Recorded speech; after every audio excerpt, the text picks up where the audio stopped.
In today's video, I've got a couple really nice stacks of modern books. These are all recent back issues, within the last 10 years, even some things as new as current ongoing titles that I picked up at a sale at a local shop. Everything here was 50 cents or less. Check it out.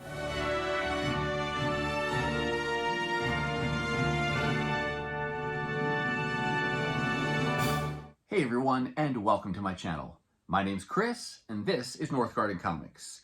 So I've got a fun haul to show you today. There's a lot of books, so I'm going to try to get through them in a reasonable amount of time here and limit my talking as much as I can. But all of these books come from a local shop called Dreamer'S Vault.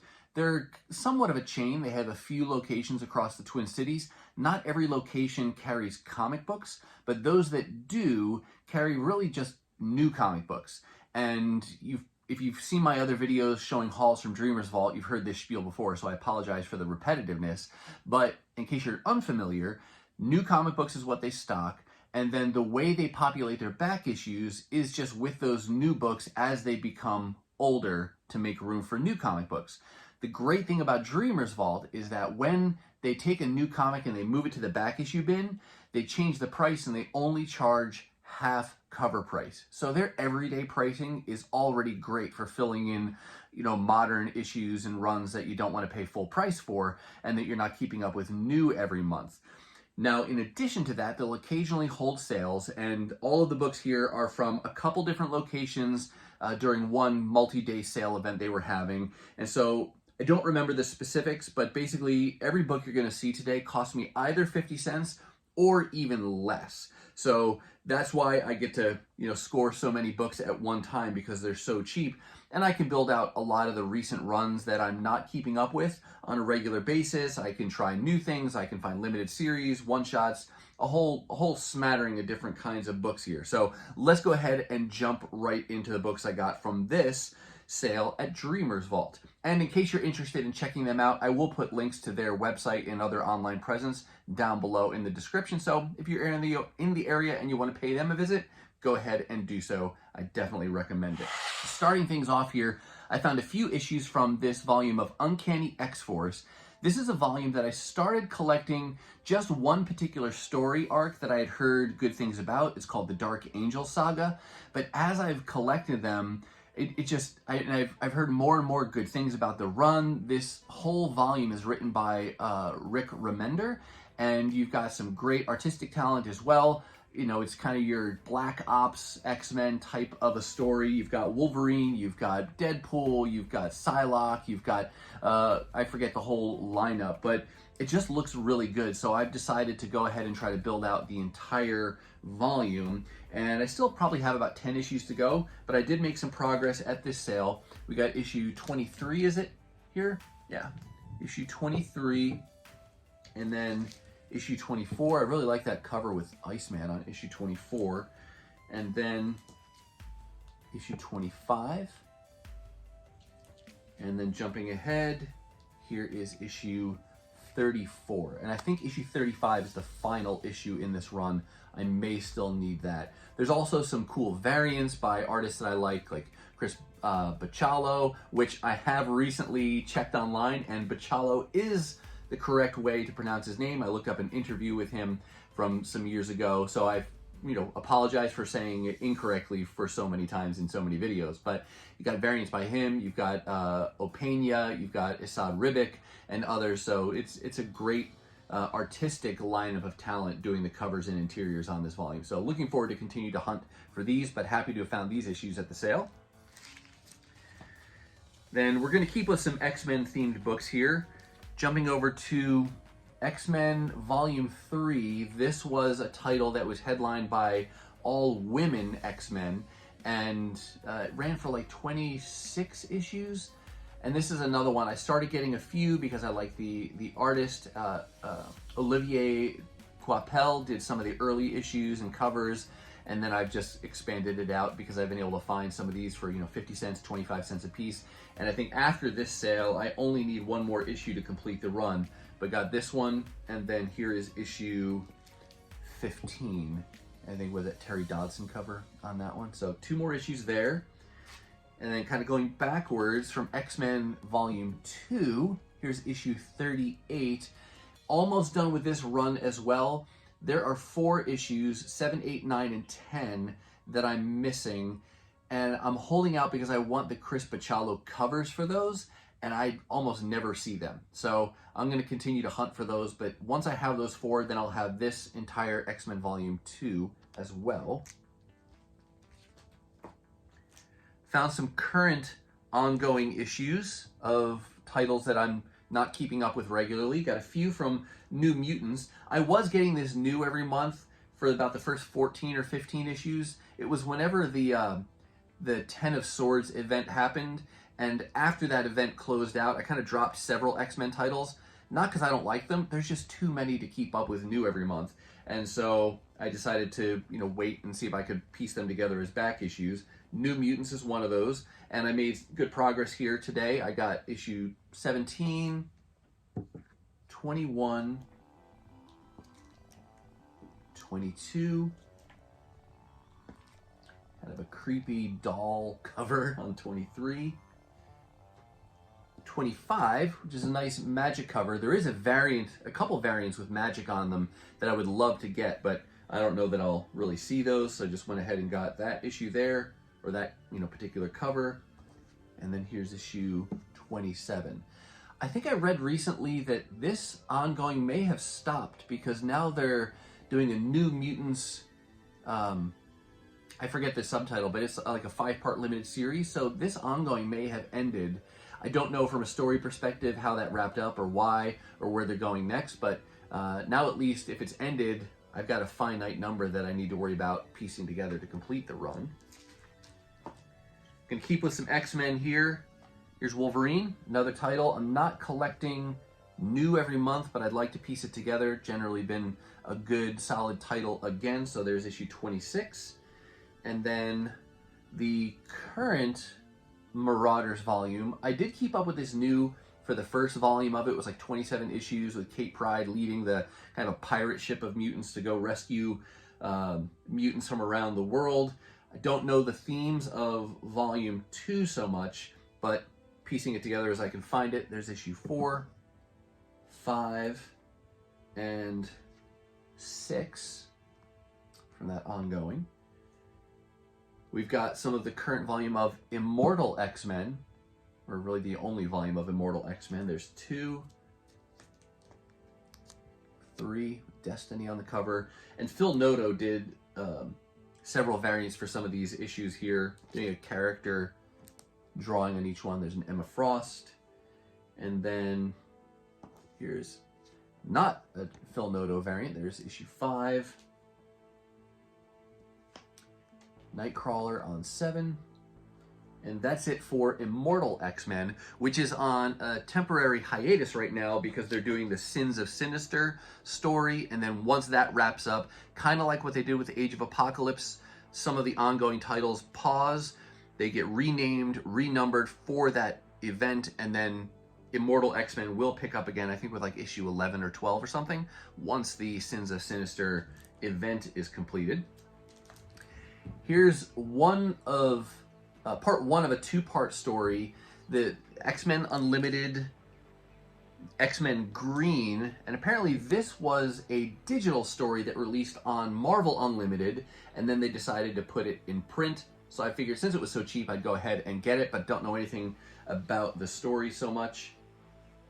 And now we're going to move over here. Captain Marvel. This is a volume that I have been keeping up with more recently, but I didn't get on right at issue number 1, so there's still some holes I'm trying to fill in. The lowest number I recently found was issue number 2, which you'll see in an upcoming haul, but on this particular day I found issue 3. There's issue 4, kind of homaging some of the historic tensions between Carol Danvers and Rogue. And then here's issue 14, her fighting She-Hulk. Issue 20. This one I think I picked up because the last time I found this, or the first time I found this issue to fill in the hole, it was actually the second printing. So I figured if I could get the first printing for 50 cents or less, why not? And I think I've got probably like 5 more issues to fill out this current ongoing title to be current. This is one where I'm on the fence as well. I've mentioned before that I'm starting to get more and more into the omnibus collecting, and that's a whole different game from doing dollar books.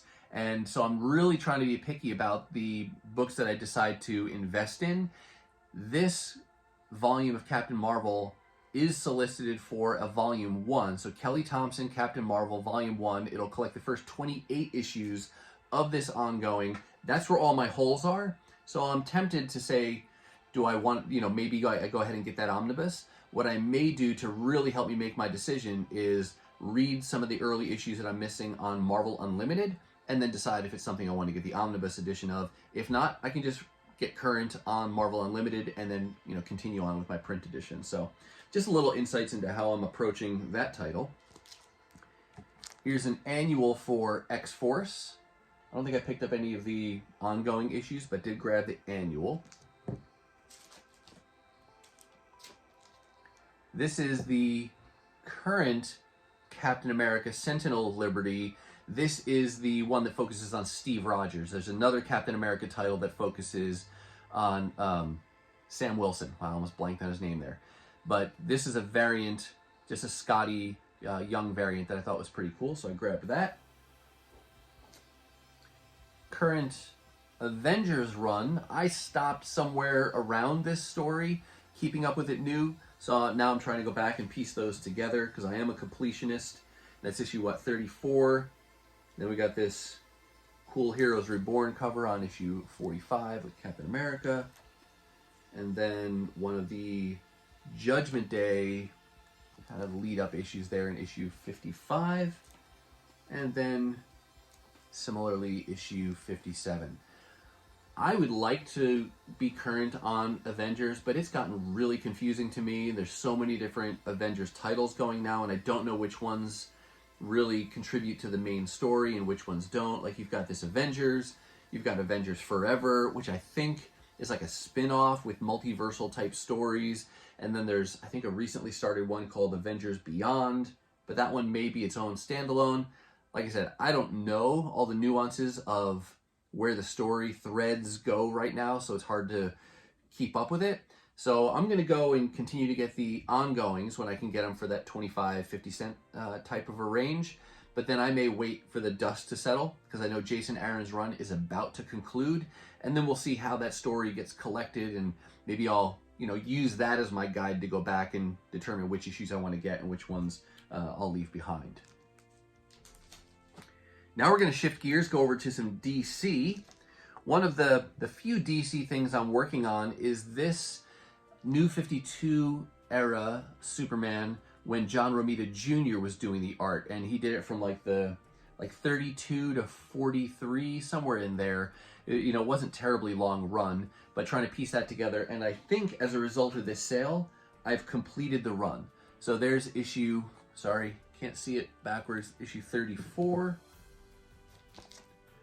36 and 37. Like I said, I think this now completes that volume or the John Romita portion of that run. So that was always fun to complete a run that you're working on. Here is Black Widow 19.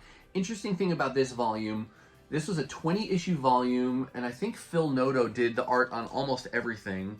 And writer's name is Edmondson. I'm not familiar with him or her, but I had found most of the issues from this volume at a 25-cent sale last year, and because I like the character of Black Widow, I figured I'm not going to leave those behind, because you can get like 18 issues, you're talking like $4.50, something like that. So now I just need issues 19 and 20. Well, now with this sale, I found issue 19, so I only need issue 20 to complete that entire volume, and then I can read the whole story. So happy to have made that progress. Hopefully soon I'll find issue 20 and I can complete that. Couple issues from this, kind of this limited series, Avengers Mech Strike, and then they did another one called like Tech On Avengers. I don't really know what inspired this, but Kai Zama, I believe is how you pronounce her name. I think she did some of the covers. I don't know that she did these covers or not. But she did a lot of work on Transformers Optimus Prime when that was going, and she did a really good job on that series. And so I figured, well, if she's doing more mechanized Avengers, that might be cool. Yeah, this issue 3 is her cover, but I can't tell by the signature if issue 5 is or not. But I think I may have completed this volume now, or might just need one more issue to have that completed. Then we've got a little bit of a flashback in a modern sense, going back to the Secret Wars event from 2015. I loved that event. That was one of the first big events I got into that featured the Avengers.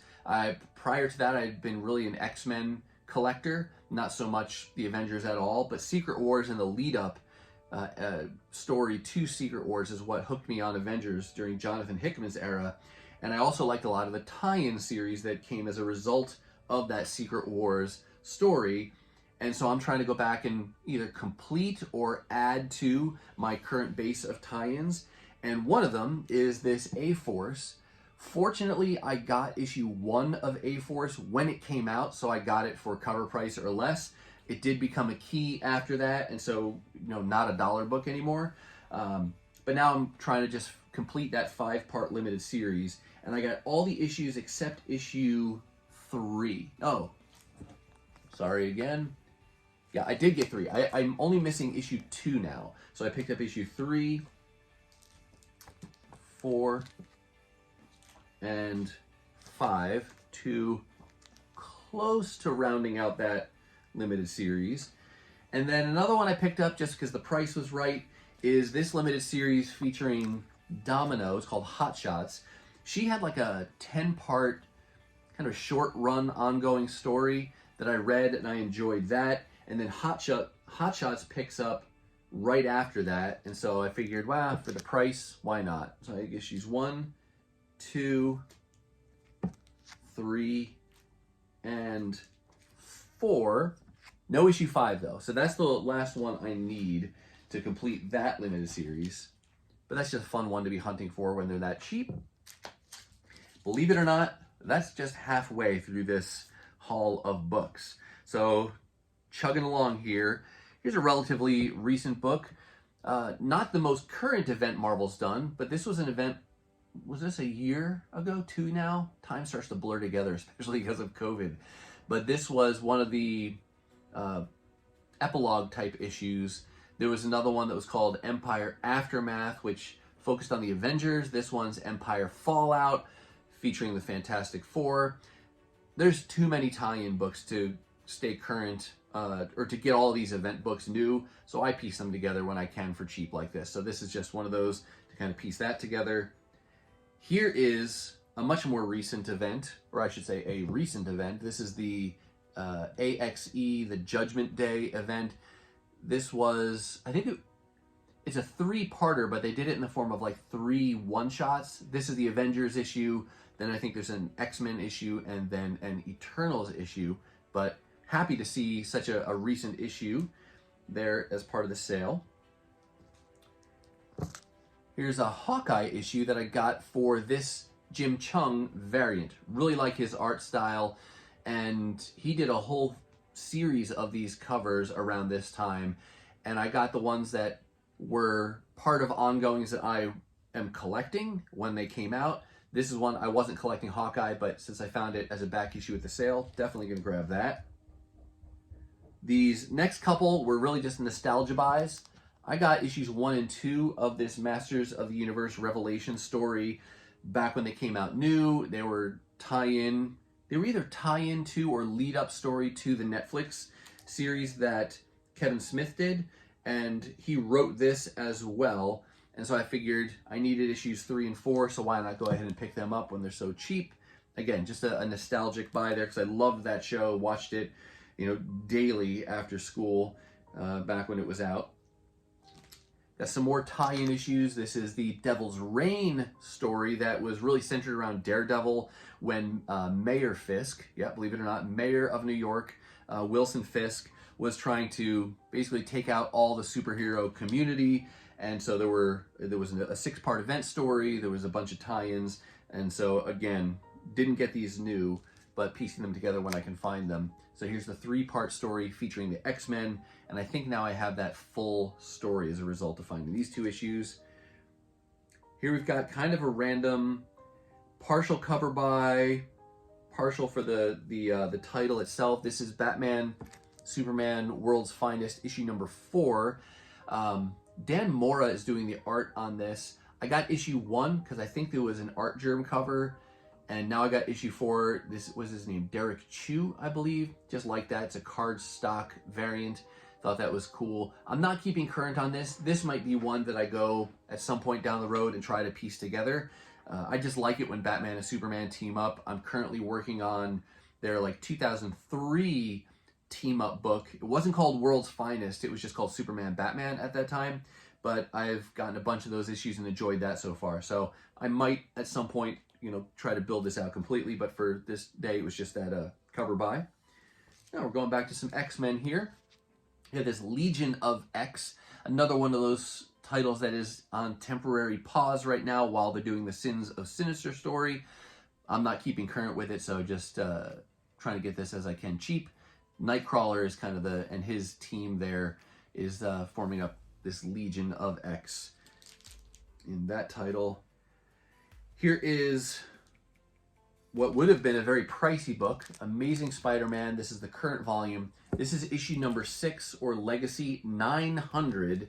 And cover price on this baby was $9.99 when it came out. And I was not going to spend $10 on this because honestly, I don't know. I feel like these books get built up to be something significant, but not to be negative, but I don't generally love the stories. It's usually an anthology where the main story will be part of the ongoing, and then there's usually a few backup stories with different creative teams, and I don't always find them to be the best, so didn't want to pay $9.99 for this, but when it's 50 cents or less, definitely going to do that. And I'll probably continue to build out this title as back issues because it's another run done by John Romita Jr., but it's just too much to keep current on. Hey, let's go over to an IDW book. Here's one of the last Transformers series that IDW did before they closed out with the license. Last Bot Standing. This was done in the type of storytelling that they did with Teenage Mutant Ninja Turtles with The Last Ronin.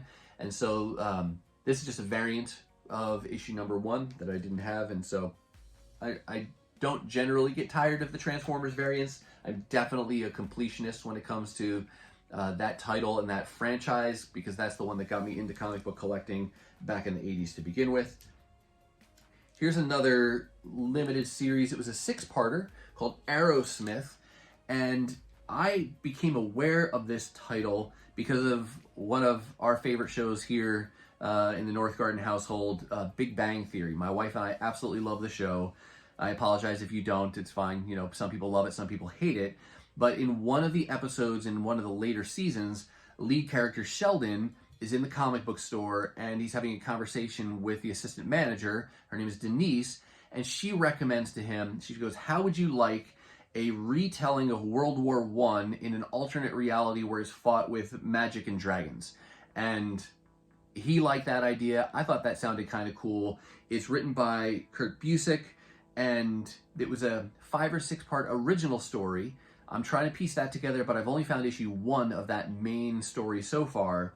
This is a follow-up story called Aerosmith Behind Enemy Lines, and I found 5 of the 6 issues during the sale. So there's issue 1, there's issue 3, 4. Is this 5? Yeah, well, kind of hard to see the number on that one. There's issue 5. And then issue 6. So only 1 issue missing. Spoiler alert or teaser alert, in a future video you will see that I have since found the missing issue, but that'll be in a future haul for you to see. Here's just kind of a random, not random, it's just a single issue that I bought. This is Lady Mechanica, issue number 2 from a story called The Clockwork Assassin. I got lucky and found her first appearance in the 0 issue at a quarter sale a few years back, and her issue 2 from that first limited series. And so whenever I find these issues for cheap, I like to pick them up. It will take me a while. I like Joe Benitez's art style, so I just pick these up when I can find them for cheap. Here's an Image series I'm working on as back issues, Nocterra. And I think after this sale, I have everything but the most recent issue, which is issue 11. This is issue 7, 8, 9, and 10. My only regret about this series was that I remember when issue 1 was solicited and I was getting new books from DCBS, and they had a variant that was a glow-in-the-dark variant, and I decided not to get that. I don't know why, because in hindsight now, that would be really cool to have, and such a cool gimmicky cover that flashes back to the early days of when I was collecting. I remember getting one of my first glow-in-the-dark covers, I think, was a Daredevil volume 1. It was issue like 321, something like that, but it was a glow-in-the-dark cover with Daredevil, and it just had that nice green glow effect to it. So it's always kind of had a special place, a nostalgia place, those glow-in-the-dark covers. So I'm sad that I didn't get one of those, but maybe I'll find one someday. I did more recently get the Batman Spawn one-shot that just recently came out, and there was a glow-in-the-dark cover on that one, and I did not make that same mistake. I do have that glow-in-the-dark cover, so glow-in-the-dark covers are just kind of fun for me to find. We're gonna go back to DC again, and another John Romita Jr. run. I wasn't aware until just recently that he did a run on this volume of Action Comics. I don't know that this is the current volume anymore. I think it's rebooted now, or it's somehow started over with a new creative team or something. But he did a run from like issue 1017 to like 1028, and on this sale day, I found all but 2 of those issues. So great when you can nearly complete a run all in one fell swoop. But there's 1017, there's 1018, 1019. And some of these are John Romita Jr. covers, others are not. When you're at a sale like this, you kind of have to go with what they have. They don't always have the cover that you prefer to get. Like, I'd like to have the Romita Jr. covers, but in the case of like here 1023, more of a painted cover. Still a nice cover, just not the Romita Jr. one. Here's 1025, so you can see 1024 is one of the issues I'm missing. There's 1026, 1027, and then they didn't have 1028. So 1024 and 1028 are the 2 issues I need to complete his run. So pretty confident I'll find those in pretty short order here for cheap, but great to make that kind of progress all in one day. And then just a few more issues to go, believe it or not. Here is from the current volume of Thor, another one that I recently stopped staying current with, and I'm just filling in some of those missing issues. This is issue number 24. This had a price tag of $5.99 originally, and I found the J. Scott Campbell variant, so that was a pretty cool find. Got a couple more Black Widow issues. This was a 5-part limited series called The Web of Black Widow, and I just like the covers on this, so I decided to look for those when I can find them for cheap, and I think I need 1 or 2 more to complete that. And now we're really in the home stretch here, just 2 more books to go. Here's just kind of it's a one-off in the sense that I didn't find any of the other issues from this limited series. This is Batman Teenage Mutant Ninja Turtles 2, so the follow-up limited series. Great Eastman cover, and I just like both those properties, so I didn't want to leave that behind for so cheap. And then another nice one that I was able to find is Teenage Mutant Ninja Turtles The Last Ronin, issue number 3. And that was a little bit taller, so it's harder to fit in frame there. I got issue 1 of this when it was new. Thankfully I did, because the price really went up on that one, but I didn't get any of the subsequent issues when they came out. And I have found now issue 3, and another teaser for a future video, I found a couple more at another sale from another store that you'll see in a future video. So I've only got 1 more issue to go really at this point, but Always happy when I can find these books like that. It's larger, square bound, but great to get that for 50 cents. So with that, I'm going to say that's going to do it for me, and that's going to wrap up this great haul from Dreamer's Vault, Comics and Games. I hope you saw something that you liked. If so, let me know down below. But also, how's things going for you in your own comic adventures? Are you finding any cool things in dollar bins or cheaper than a dollar bin, or finding any cool keys, completing runs? Let me know down in the comments. Love to hear about your progress in your own collecting adventures as well. Now, if you're not quite ready for the YouTube fun to stop, I have hand selected a couple videos here for you to check out. As always, thank you so much for watching, and I'll see you next time.